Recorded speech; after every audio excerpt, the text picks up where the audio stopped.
Trois générations d'une famille qui aurait pu complètement disparaître.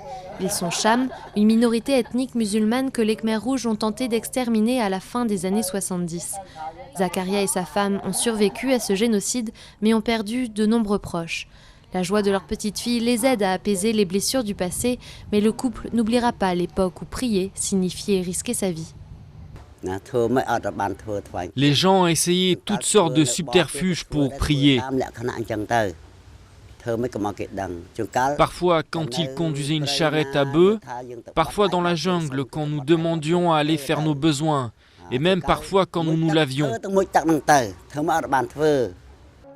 Les mosquées ont été détruites, les imams exécutés, les fidèles forcés à manger du porc et les femmes à enlever leur voile. Selon les estimations, jusqu'à 500 000 des 7 000 Cham seraient morts sous le régime Khmer rouge.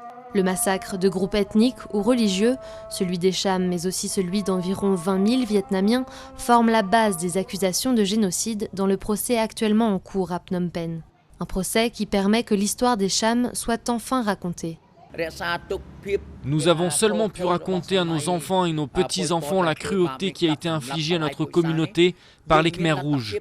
Avant ce procès, nous n'avions jamais eu l'occasion d'expliquer ce qui s'était passé aux personnes en dehors du Cambodge. Le régime communiste de Pol Pot a régné moins de 4 ans. Près de 2 millions de personnes sont mortes de faim ou d'épuisement, sous la torture ou exécutées. Une trentaine d'années plus tard, les 4 plus hauts responsables Khmers rouges encore en vie sont jugés par un tribunal parrainé par l'ONU. Mais prouver le génocide des Cham et des Vietnamiens ne sera pas chose facile.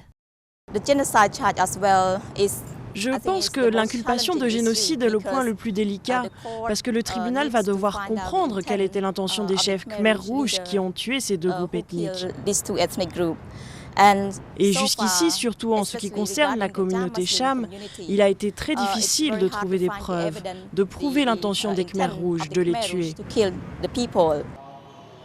Le régime a essayé de détruire leur culture, mais aujourd'hui au Cambodge, 500 000 Cham assument leur religion. Le procès permet aux anciennes générations de faire face aux horreurs du passé, tout en sachant que les générations futures pourront perpétuer leurs traditions en toute liberté.